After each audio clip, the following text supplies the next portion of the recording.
Welcome to the Coaching Cast, your working from home managers club. Here to check in with you weekly to share your working highs and lows, remind you that you're not alone and that there's many of us outside of your current four walls, all trying to be the best coach, leader, manager and human being that we can be. I'm Lisa, founder of Grip Corporate Coaching, personal performance coach, leader and chief eye roller when it comes to all nonsensical corporate mumbo jumbo which suffocates rather than advocates. And I'm Susie, sales and business coach at Future You Business Coaching, currently taking on my hardest coaching assignment to date, parenting a toddler who doesn't take too kindly to being questioned.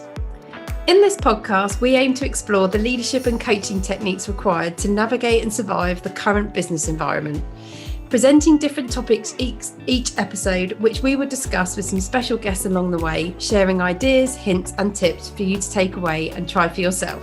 We hope you enjoy listening.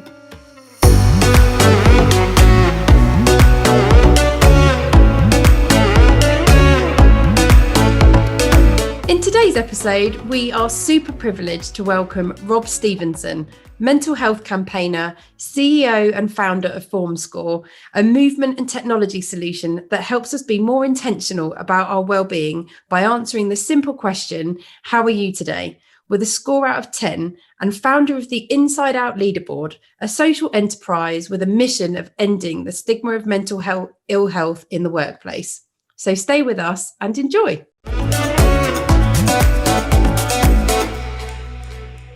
So before we get into the episode with Rob, Suze, what's been going on? Hello. What's been going on? A few things have been going on. I'm trying to think now what I've actually been doing. Does anybody else think that now like life's getting a bit more back to normal? You kind of forget what you've actually done because you're getting a bit more out and about. Yes, that is so true. Okay. I was reflecting on this earlier and I literally had the same challenge. I was thinking, what have I actually done in the last week that's even noteworthy of sharing with other people for a start? But actually, I couldn't think about what I had been doing. And you're totally right. I think in the lockdowns, although you would think the obvious would be, well, I'm not doing anything, that actually wasn't true for me. I managed to fill my days quite happily. And I was actually a lot more aware about what I'd been doing because of it. It was as though I'd planned and organised my days and had real intention. And then I could reflect on that and remember it, as well as refer back to my rather nerdy weekly planner. Whereas at the moment, I feel like life is moving 100 bajillion miles an hour and we're already approaching July, which is terrifying. Crazy. And half the year's gone. And the last couple of weeks, I've literally been, well, what on earth have you done with your time? Which clearly demonstrates I need to be a bit more reflective so I can acknowledge my successes, because I don't think I'm really doing that at the moment. Someone asked me how my weekend was and I was like, I can't even remember what I did. I was like, I can't. Is that because you were smashed? What was I doing? Yeah, I was drunk too much wine. Yeah, you were just partying all weekend. You can't remember it. I wish. I absolutely wish that is what the situation was. Believe me. But I did actually go out. No, I say I did actually go out. I had a day off yesterday. Wow. I took a Monday off, had a long weekend, and I went in to the Big Smoke. So I went into Manchester, and not been into Manchester for obviously a while because of the pandemic. I got on an actual train. Ooh, I love getting on the train. And went into the big bright lights. Yeah, it was cool. So did a bit of shopping, had some lunch with a friend, drank a few cocktails. Sounds delightful. It was lovely, actually. It was really nice. I've kind of obviously not done anything of that for a while. So it was nice to get a bit more out and about and catch up with my friend. Manchester was quite quiet, actually. I know it was a Monday, but you could definitely see there weren't as many people working in the city because the station wasn't as busy, and just the general kind of milling around. There weren't as many people walking around and just kind of generally being in the city. And when I got the train to come back kind of early evening, a lot of the shops were shut in the station, and I was like, oh, I was expecting to get my obligatory burger from Burger King. Other fast food chains are available, just not in Manchester Piccadilly station. And it was shut. What? I thought Burger King's always stayed open. Exactly. So the someone's got actually a bit gutted about that. Did you have your M&S Traveller though? No. Pre-mixed G&T can? No, it was shut. All the shops were shut. Oh, it was all shut. It was all shut, apart from Travesty. Sainsbury's. So I went into Sainsbury's and there was absolutely bugger all on the shop. Not even a tinny. I always like those pre-mixed cocktail Travellers. Those things from Marks and Spencer's are like a rocket fuel. Rocket fuel. I think it's dangerous that they sell those. They are double measures for a start, 50 ml. And I think there's barely a mixer in there. I've had many a day unravel because of an M&S cheeky premix cocktail Traveller. Well, please consume sensibly, people. Yes, if you do drink safely and watch out because there is some power. They are lethal in those little cans. Power, absolute power. Fab. Goodness me. Well, I didn't have a day off yesterday. I worked, but I'm very pleased for you that you went into Manchester. It sounds so much fun. I need to take some time off, and actually, I do need to take some time off because have been struggling a little bit with juggling multiple things. And actually, I think part of the reason why I can't remember what I've done is because I'm doing too much. And as I said, not creating the space to reflect. So actually, I did take my own advice last week. And on my day off, I had a session with my personal business coach, who is called Kiki. So shout out to Kiki. Hi, Kiki. Who is a wonderful woman. And I had a fantastic coaching session with her. And it really helped me actually to have that space to acknowledge all the things I have achieved over the last couple of weeks and be really clear and much more purposeful around what I'm going to do over the next couple of weeks to continue this momentum. And it was so lovely to have some space to think for myself and be a little bit selfish. And I felt great afterwards because actually I was thinking, I have achieved quite a few different things. Yeah, this is really amazing. Positive. We talked a bit about the podcast as well. The other major achievement from Wednesday, which I can't believe I've forgotten, and this goes to show how important it is to reflect. I had my first COVID jab. Oh, yeah. Yeah. Both me and my husband did. It was an incredible experience, actually. I highly was very... So slick. So slick. I think my husband's words were, look at what we're capable of when we put our minds to it. I was thinking, very profound, but it was a very slick operation and I was very impressed. So big shout out to Oxford City and the operation at the Kassam Stadium. It was unbelievable. So I feel like I've made progress. That felt like a real moment. I was like, yes. I've just got to be still sensible because I think there's definitely some smugness there around like, I've had my first jab. Don't need to worry about me. But yeah, still need to be sensible, everyone. Cool. Yes, we do. So should we get chatting with Rob? Let's do it.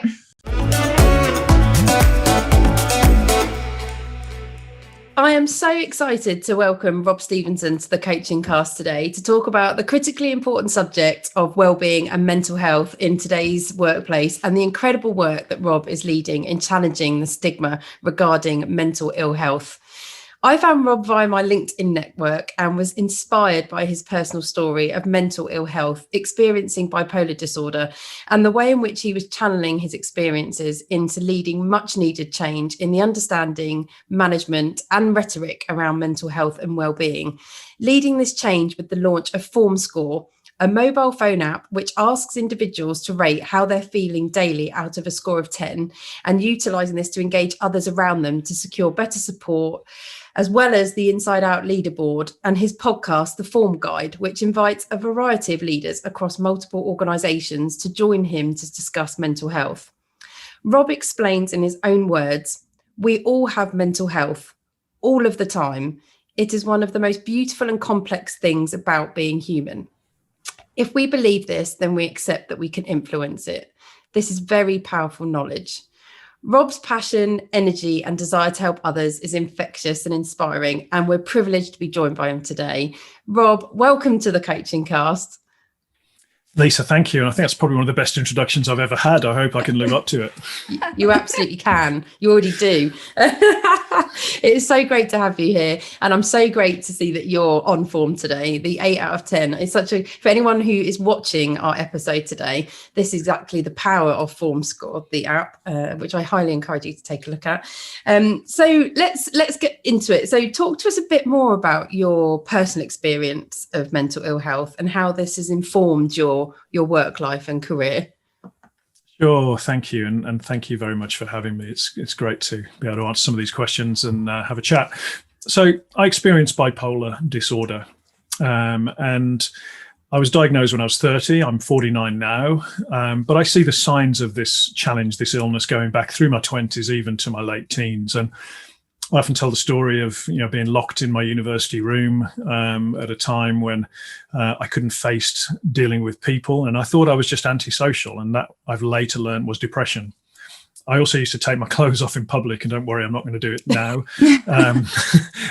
And go for it. We're amongst friends, right?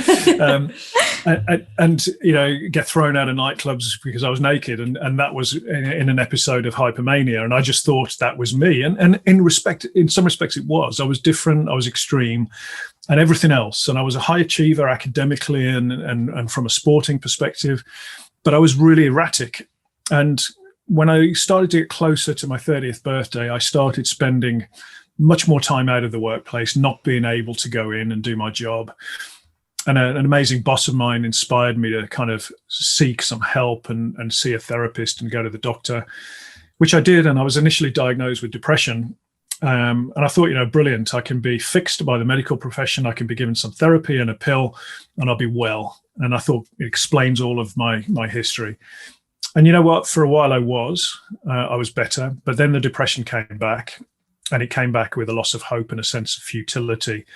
And that's where my story gets a bit darker, because when I was 31, I tried to end my life when I just felt I would always feel this horrible darkness and like life was just not worth living. And I'd lost hope. And my message to anyone at that point is that there is always hope. Mm-hmm. Now, with the love of close friends and family, I learned to manage my condition. I learned that, yes, therapy and medication are important. I learned that I was actually bipolar 2, so I get the hypomania as well as the depression. But I also learned that exercise is really important, that being mindful is important, that prioritization of sleep, that making sure I'm connected to people that are meaningful to me. And so I worked out how to proactively manage my well-being as well as deal with my mental illness. And that's an important distinction. But I did all of this under the radar because of the stigma of mental illness, because of the fear of how I'd be perceived. And I trucked on like this for 15 years until 2017, when I saw in the UK more and more people talking about mental illness. And I thought, why am I hiding this? Why do I put physiotherapy in my diary every time I go and see a therapist when I've got a team that I love and have recruited and respect?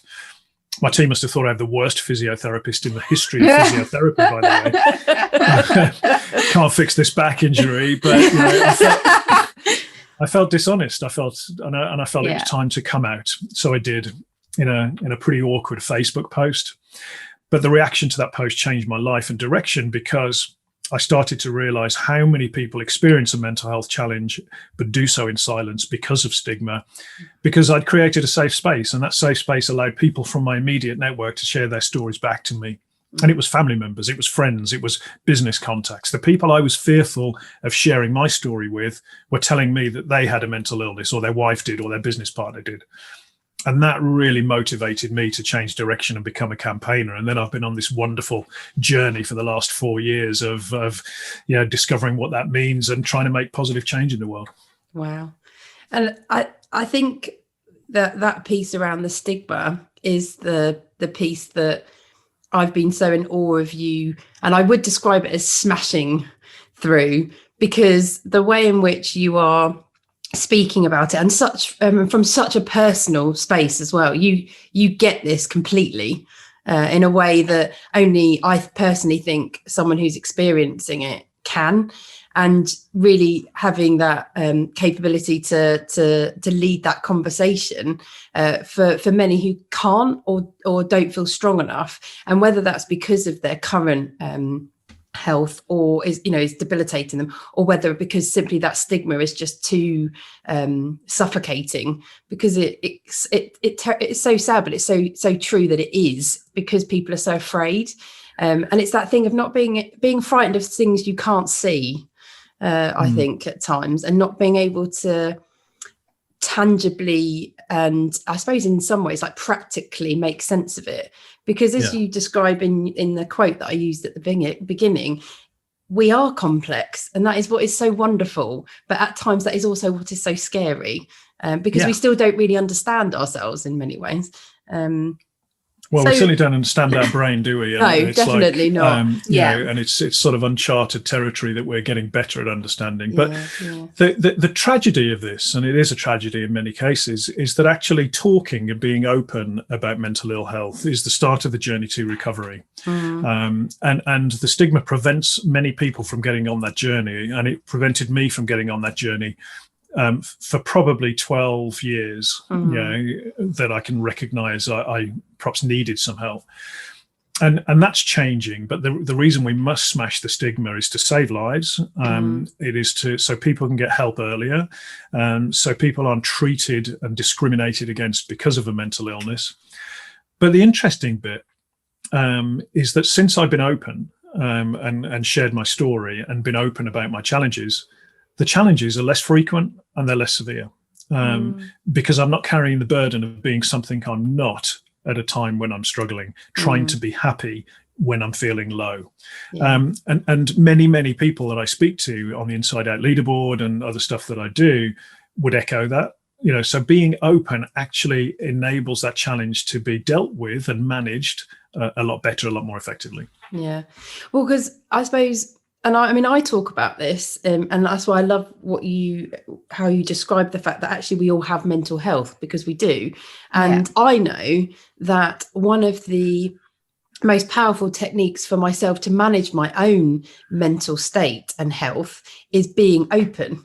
And it always has been. It's been a technique that I've cultivated from as long as I can remember as a child, that actually, if I could just express and get out of myself what was going on, I felt immediately better. I felt lighter, and I was able to be a lot more reasonable about my thought processes, because I could sift through them as soon as that they were out of me. And from my experience of having very close loved ones with mental ill health, that's one of the challenges they have the most, that actually they get stuck in their own internal dialogue and find it extremely difficult to come out of it. And actually, every time I talk to my sister, who is sadly suffering terribly right at this moment, actually, she always says to me after she's spoken to me, I feel better now. I feel just a bit better. Now, obviously, it's not the full solution to her particular problems, but the fact that she can just continue a bit longer in the day in a better space because we've had that conversation has made all the difference. And it's an important part of a solution, you know, and I see you guys are going to play bullshit bingo later, which I love the sound of, but this is an expression that's definitely not bullshit, that a problem shared is a problem halved. And on this agenda, the collective sharing of that problem with people we trust and can give us human support, not fix us because they're not qualified to do so, that enables us to, you know, to share that burden. And it is a burden. And, you know, we'll talk about FormScore, but for me, this is the essence of what we're trying to do with FormScore, is provide a mechanism for those that we trust to connect with each other and then offer human support, because actually that can often be what we need just to inspire us to get on a journey of positive well-being, to seek help when we need to, because we've got those people in our network that are sharing that burden with us. Yeah. So it's a great segue to FormScore. So talk to us about FormScore in terms of like what exactly is it, and how does it support this much needed sort of first step on the journey of managing mental ill health? Yeah, I'll do that, but I'll first of all tell you how it evolved, because it's a beautiful story of nothing planned that I've used personally for years that has evolved into this solution that I think can help millions. So along my journey, a therapist gave me an idea of managing my mood by giving myself a score out of 10. So to ask myself each day, what's your score out of 10? So you can see today I'm an 8 out of 10. And over the years, it's been really helpful for me to know, okay, if I'm an 8 today and then I'm a 7.65, why is that? What has changed? And sometimes, not always, I can then change my lifestyle, make a different decision, to prevent myself being a 4, because if I'm a 4, I'm probably in bed or not doing my job with depression. And for me, this has been super powerful, and it forces me to reflect on what is driving my well-being, what is driving my mental state each day. Have I slept well? Have I exercised? Am I connected to friends and family? What's my sense of purpose like? Am I balancing stress with moments of recovery? Am I helping others? What's my financial well-being like? These are positive drivers of our well-being. And so it's been really effective for me. And then as a campaigner 2 years ago, I thought, why don't I just publish this? I'm logging this score in my head every day. Why don't I publish it? And I had no other motivation than challenging the way people think and contributing to that mission of smashing stigma. So first of all, I started putting it in my email signature, and then people would say things like, I love getting an email from you because I'm curious to know what your score is that day. I'm like, really? I didn't expect that. Others would support me if there was a low score, but then others would say, I love it if you're an 8 or a 9 because that gives me a boost in my own score. And I started to understand that there was this ability to connect over something very simple, which is a number to express how we're feeling, a number out of 10. And that's at an individual level what FormScore is all about. It's giving the gift of self-reflection to ourselves each day to think, how am I today, using a score out of 10 to track it, and then tagging in the app of what's driving it, sleep, exercise, connections, as I mentioned. But importantly, it's not just a mood tracker, and it was never intended to be. We then connect with others on the app, friends, family, trusted colleagues, and we might have 8 or 10 people in our circle of support, and they see our scores. You see their scores. So if any one of us are low, then you would get a notification saying, hey, check in with your friend Rob, he's dropped from an 8 to a 5. So it then provides the opportunity and the knowledge to offer peer human support. Again, not clinical. We're not trying to fix. We can signpost and we give guidance on how to do that. And then at the organizational level, what we do with the consent of employees using the FormScore app, we aggregate those numbers up anonymously.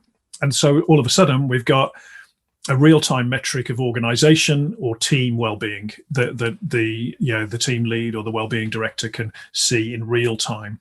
And this is important when we're looking at remote working models and hybrid working models. We need better real-time data on how our people are doing right now with their well-being.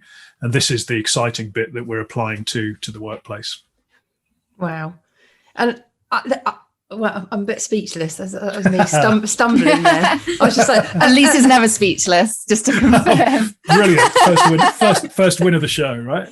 Absolutely. Yeah, because actually that part that you said around how having the score on your email triggered curiosity from others to ask about it, I find that it's so true, because ever since I've started speaking to you and following you on LinkedIn, it's actually the first thing I check is, oh, how's Rob today? Because I genuinely would like to know, and it does intrigue me. And then it's like when I saw today when we started that you're out of 10, I was excited because I was like, oh, Rob's an 8 out of 10 today. And it's really weird. I don't know why that. I find it's such an interesting trigger, isn't it? It is, because it's actually facilitating connection. Because what's happening here is I'm being vulnerable. I'm sharing what my score is, good and bad, 8s or 4s, whatever it might be. Bad is the wrong term, high or low.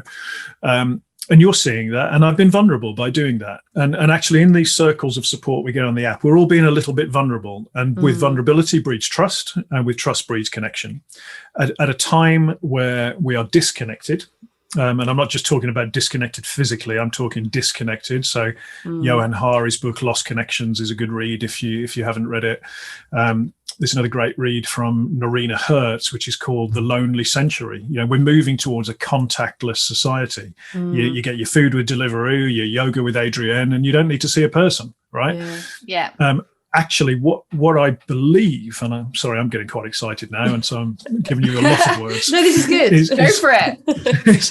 I believe that actually we can use this bit of vulnerability, this number out of 10, the FormScore, to facilitate connection with people we care about. Because how connected are we really to our Facebook friends? How connected are we to our LinkedIn network? Our WhatsApp groups, they're a good analogy. Yeah. But actually, we can bring vulnerability in by sharing FormScores. And that's what I think we can do at an individual level. Yeah.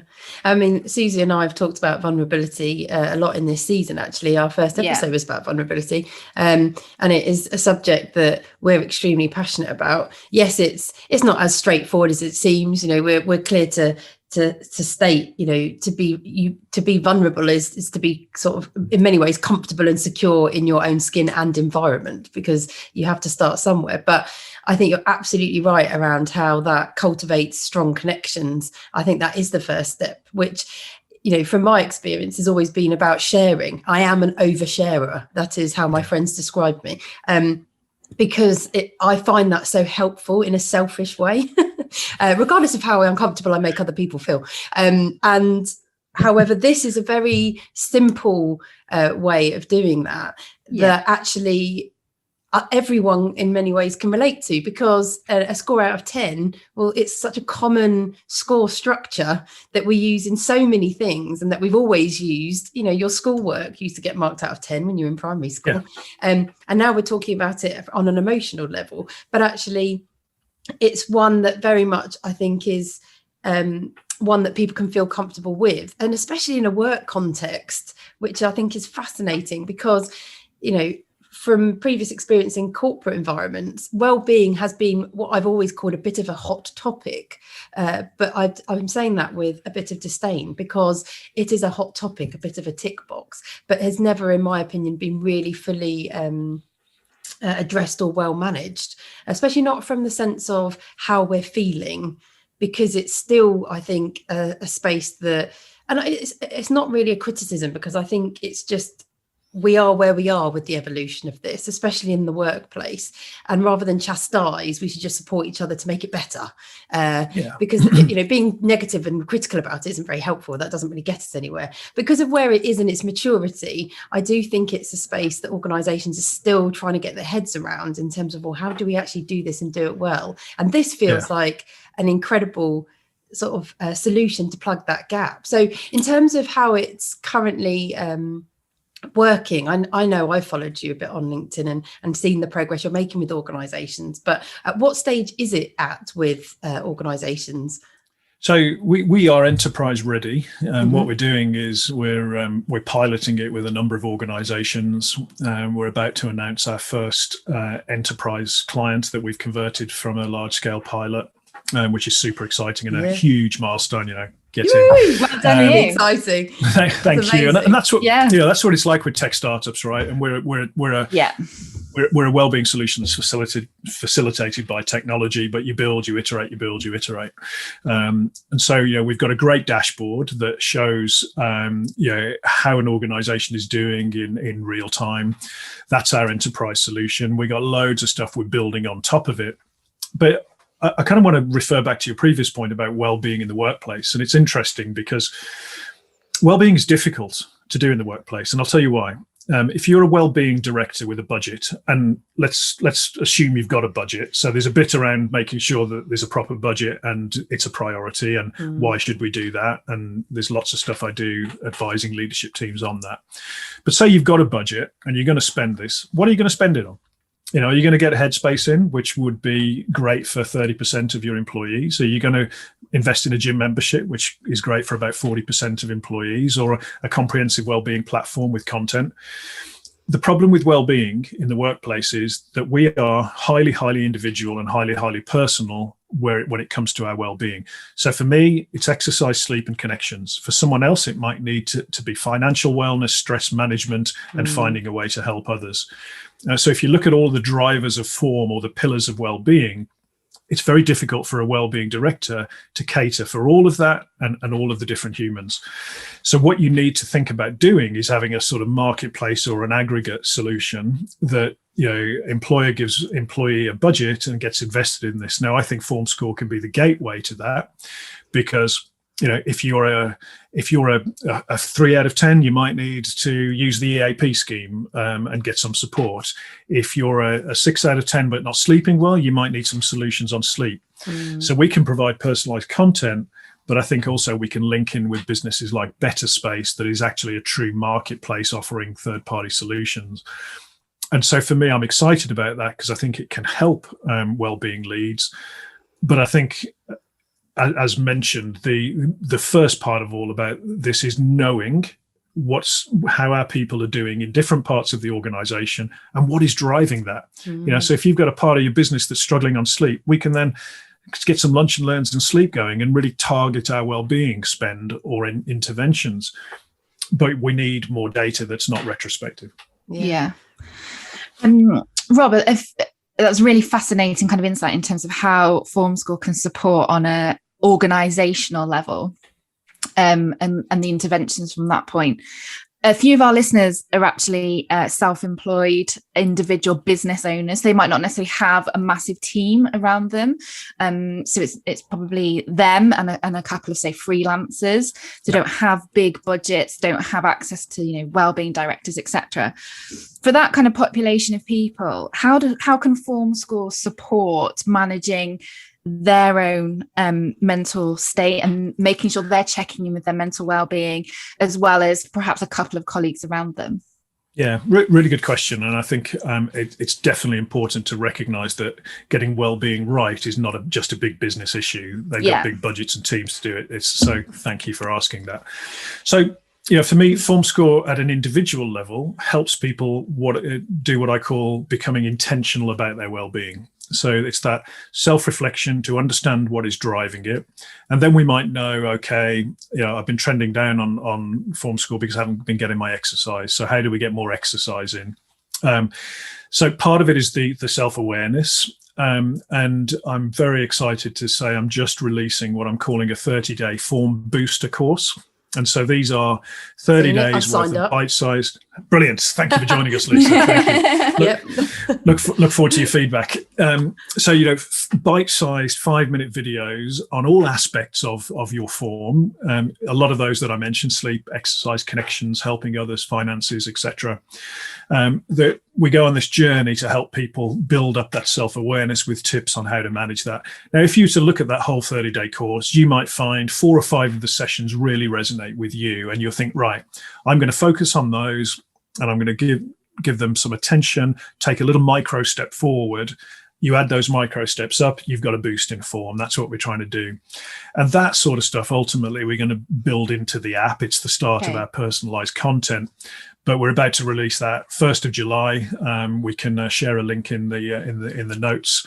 And it'll be just, a new videos released each day through July. And hopefully we can all become a little bit more intentional about our well-being by the end of it, just ready for the summer. Amazing. Brilliant. Yeah, we'll share those links, like you said, on the show notes, but we'll also share them on our Instagram page as well, so that our listeners can tap into that, because it sounds like an amazing initiative that can really support your individual kind of well-being. Absolutely. And just to be clear, Rob, as well, individuals are able to download the app for themselves, aren't they, as well? Absolutely. So the app is a comprehensive solution that will be forever free. That is my commitment to individuals. Yes, we'll build on premium features at a B2C level in the future, but there will be a core element of the app that will always be free to individuals. That's amazing. And I'm really passionate about this because I think we can get the workplace to pay for it. We can get those that can afford premium features to pay for it. But there's a whole bunch of our society that is left behind where well-being is concerned. And I want to make sure that we can offer something that is useful to everybody for free. Wow. Thanks, Rob. So we've talked a bit about FormScore. I've obviously mentioned the InsideOut Leaderboard a little bit at the start in the introduction, and you've mentioned it. I'd love to talk about it a bit more because I think this is absolutely fascinating. And I know this very much is in line with supporting everything we've spoken about. But I think the approach you've taken with this and those that you've got involved and who are advocating is incredibly powerful. So can you share a bit more about that with us now? I'd be delighted to, yeah. So, when I came out and shared my story and got that influx of people sharing back and that really motivated me to become a campaigner. I'm like, okay, what does that mean? What am I going to do? And so I literally just went and met anybody in the mental health sphere that would meet me, you know, kind of the chair of the City Mental Health Alliance, Nigel Jones at the time, Jeff McDonald, lots of different people in the space who are campaigners or thought leaders. I went to a great conference put on by Legal and General called the Not a Red Card event.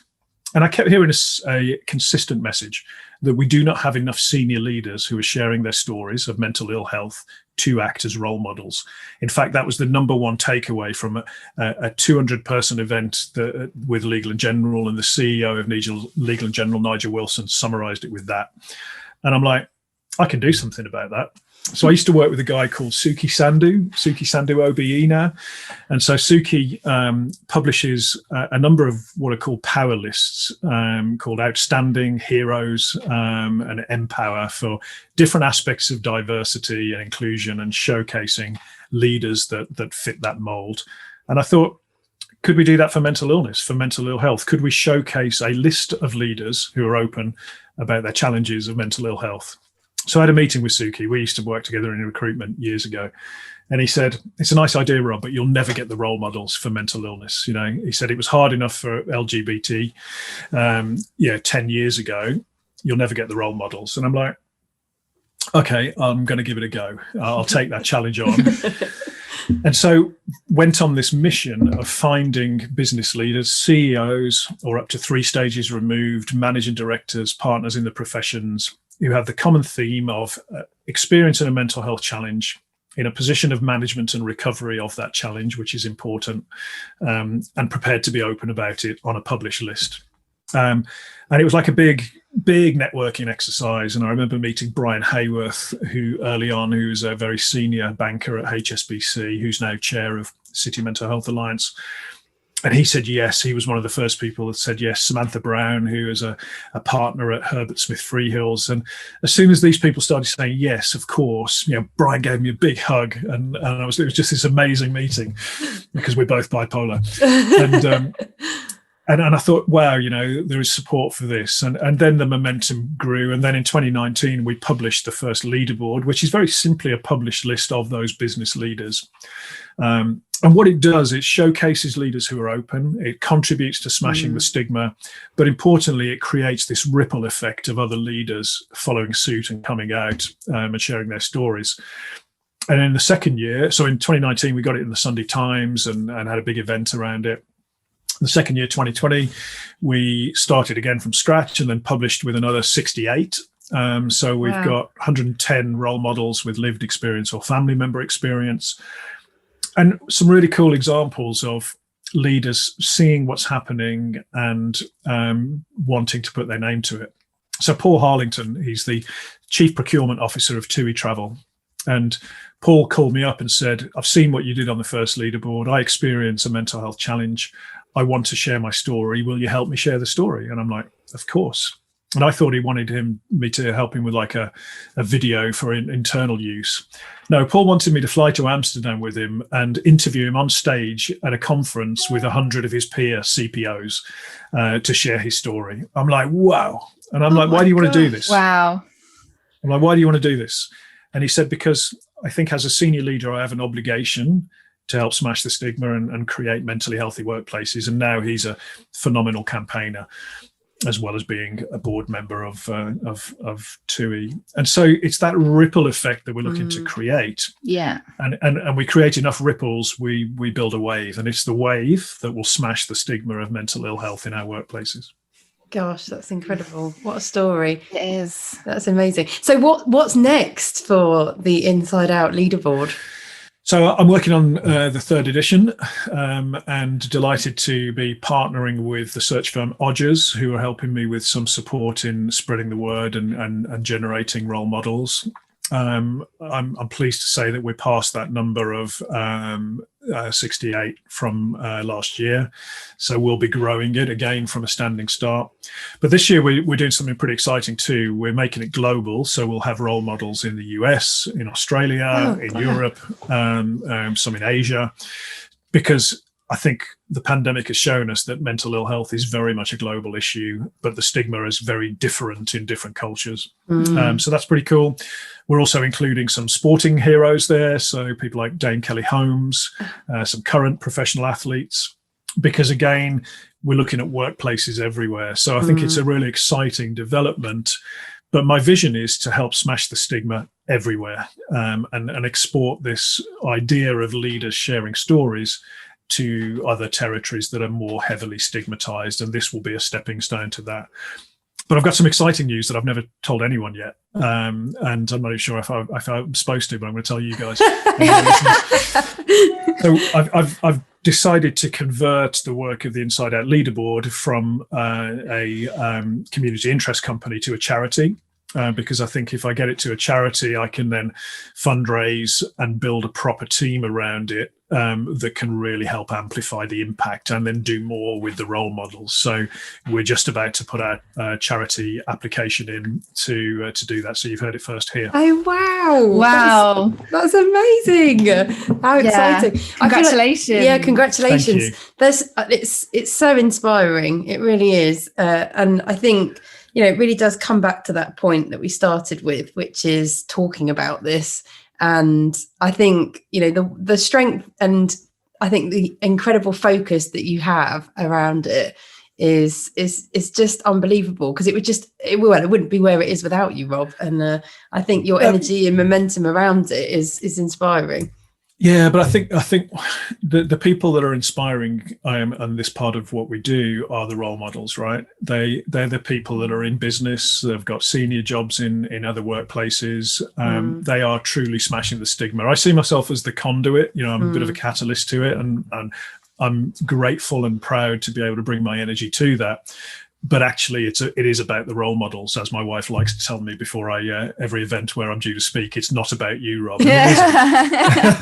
It's good advice. It's about the role models, because they're the ones that are actually smashing the stigma. I'm providing a platform for them to do it and injecting some energy, which is cool. But I'm forever grateful for every person that shares their story. And I guess while we're talking about this, I'd also like to make another point that anybody who shares their story of mental ill health is a role model. Anybody that shares their story of their mental health challenge is smashing the stigma, is normalizing the conversation, is contributing to a healthy society. The reason that I focus on a leadership level is because leaders facilitate culture change quicker in their organization. So it's quite a narrow focus, but I want to call out the fact that every story that is shared for mental ill health is like a gift. It's like Jeff McDonald talks about it being a lifeboat that is sent out. That story to somebody that is suffering in silence can grab onto that story, that lifeboat, and then be inspired to seek some help and be open. And so it's not just a leadership thing as well. No, that's a very important message. Thank you for sharing that.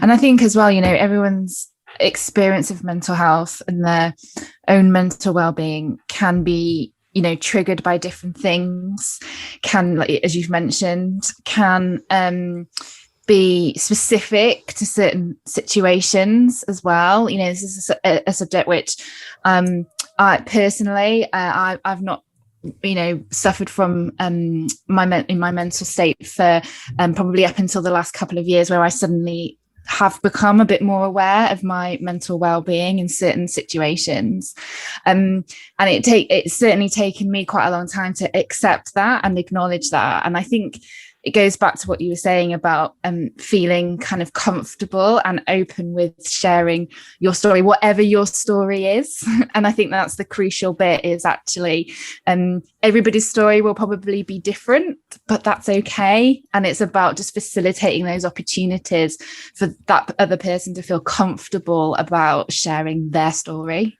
Yeah, we've all got our story, right? We've all got our truth. We're all on that continuum, and the idea of the mental health continuum from struggling through to thriving, I find really powerful, because if we can see ourselves on a continuum and not fixed, then that tells us that we will go up and down, but it also gives hope, because if we're low, we could be high again. And if we're ill, we can be well again. And we've all got our truth. And if the pandemic has shown us anything, I think it has shown us that 100% of us will struggle with our mental well-being to some degree or another. And that could be just the anxiousness about the virus itself, or the worries about the economy, or the loss of connection with friends, whatever it might be. We've all suffered a little bit. And my hope is that going forward, we have a greater degree of empathy for those that experience a mental health challenge more regularly. Yeah, that's a really critical message. I think the piece around empathy. We've talked a little bit about empathy in other contexts on this podcast. It's a kind of message that Lisa and I feel incredibly passionate about. But I think what you've just said there around demonstrating it in this context is absolutely critical in how we all move forward together. Yeah, definitely. And we're seeing that, right, within the workplace now with, are we going back full time? Can we work from home? All the different things that are coming out there. I think as leaders of workplaces, we need to be very empathetic to what our people are going through. And that's difficult because they're all going through different stuff. Yeah, absolutely. Well, every topic that we discuss on the Coaching Cast, we bring it to a close with a summary of our top tips, as we call it, of all centered around the subject, for our listeners to take away a sort of bite-sized summary of the essence of what we've talked about and enable them to practically use some of the advice that we've shared. So what would be your sort of top 3 sort of nuggets of advice for individuals when it comes to this sort of critical subject around managing mental wellness and health, as it were? Obviously, number 1, download the FormScore app is a given. Absolutely, is a given. Yeah, there are other ways of being intentional about well-being, but I'm passionate about the FormScore app, so I'd suggest people do that. But I think the way I would phrase that is actually create the space to reflect on your well-being, to answer that question, how are you today? If you'd like to answer it with a score out of 10, great. But a few moments a day to think, how am I doing and what's driving it? That builds up the self-awareness that we generally don't have about our well-being. And we only start to get if we fall into distress. So while we're well, wherever we are on that continuum, spend a bit of time each day reflecting. Now, the FormScore app prompts it, but a bit of reflection is all you need. Secondly, then, use that knowledge to think about what is driving your well-being, and then start to make change. Start to make small steps in our lifestyles that can improve our well-being. Sleep a little bit more, get outside into nature, take some breaks in the day, reconnect with people we care about. We can go on, but play around with it. Be curious, be childlike, and ultimately then that will allow us to become more intentional about our well-being. I think that's a long 2. Number 3 would be to check in with others, to ask others how they're doing today. Ask them twice. The today bit adds a bit of emphasis to it, but check in with people, because actually we don't know what's going on behind the scenes for people right now. And you could save lives. You can help people on their journey that are struggling by asking that question and genuinely having an interest. So those I'd say are my 3. That's great. Thank you so much, Rob. Well, I mean, I could talk to you for all day, but you're busy, and this podcast is only supposed to be, an hour max usually. So I'll stop speaking, because Susie has to remind me, a bit like your partner, that it's not all about me and I need to shut up. So, but it's been an absolute joy to talk to you today, and you've enabled me to have I think more of a 10 out of 10 day, because I feel completely energized and inspired by our conversation, and absolutely love what you're doing. So thank you so much for joining us today on the Coaching Cast. Thank you, Rob. It's been absolutely privileged to talk to you and understand more about your story and the amazing work that you're doing. And good luck with your next steps with your charity. We will be following your progress with real curiosity and kindness. And if there's anything we can do to help, please let us know. Yeah, absolutely. Amazing. Well, look, thank you. I think this has been a fabulous conversation. I've really enjoyed it. You guys are great at interviewing. I do a lot of these things, and it's been a very very enjoyable conversation for me. So I reckon that my FormScore as a result, is probably jumped up to a 9. Oh, it changed colour as well. That's amazing. I love it. It's changed colour. Yeah, lovely. Thank you so much, Rob. Thank you. Thanks, guys. Have a great day. See you. Thanks. You too. Bye. Bye. Bye.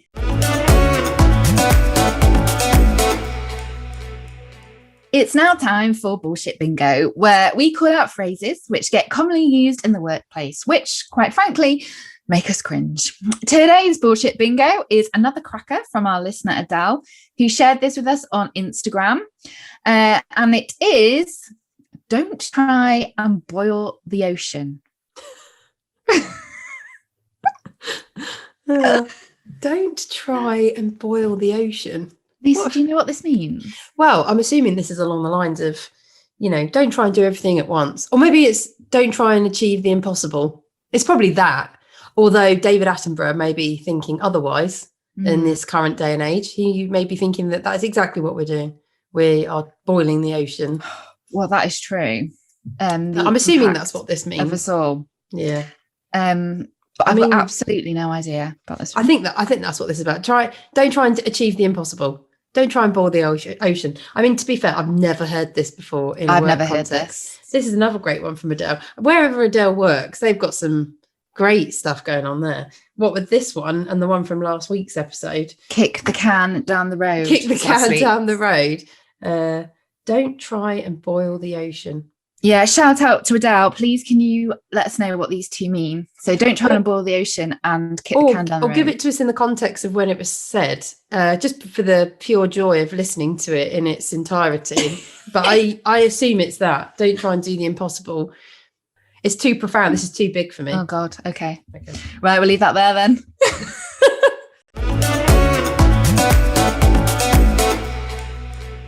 So we're coming to the end of today's episode, where we've been speaking with Rob Stephenson about wellbeing and mental ill health in the workplace and in and around us in our everyday lives.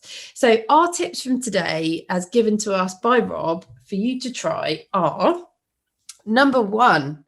Well, actually, we're going to pre that. Number one is download the FormScore app. Do it, everyone. It's an amazing app. Please download it and support Rob and yourselves. And yourselves, yeah. And then number one is create the space daily to reflect on your well-being. Ask yourself, how am I doing today? Number two, use the knowledge from answering that question to identify the drivers behind how you're feeling. Be curious and then take steps to change things to improve. The third thing is connect with others and ask them, how are they doing today? But ask them twice, so you're really getting to the true answer of how they're doing. As well as the top tips from Rob, we've got a couple of questions for you to ask yourself to support around the subject of well-being and your mental health. Number one is, what does well-being or being well mean to me? Number two, answer the following. I feel the best version of myself when. And then the third thing is, what one thing can I do differently to feel better in myself today? How can I support this for other people? We really hope you enjoyed today and have some new ideas to take away and try for yourselves. If you've got any questions, thoughts, or feedback, we would love to hear from you. You can contact us at hello@thecoachingcast.co.uk or on Instagram @thecoachingcast. Your support means everything. Therefore, if you like what you've heard, then please give us a follow at The Coaching Cast. Leave us a review on Apple and Google Podcasts. And most importantly, subscribe to future episodes wherever you listen to your podcasts and also on YouTube by searching The Coaching Cast. Our episode next week is the second part in our special series, Interviewing Our Dads. And next week, we're joined by Lisa's dad, Robin, to discuss his experience of being made redundant in his 60s and how he bounced back to continue his working career. Watch out, people. Robin Terry is joining the podcast. I'm very excited for him. He's very excited and slightly nervous as well, bless him. Oh. So we both love music and we use it to motivate and energize us. So we like to finish each episode with our personal song recommendation, giving you positivity and energy as you launch into your next Zoom or Teams meeting. It's my choice this week, and I've chosen Yellow Flicker Beat by Lorde. Thanks for listening. Have a great week. And remember, you've got this.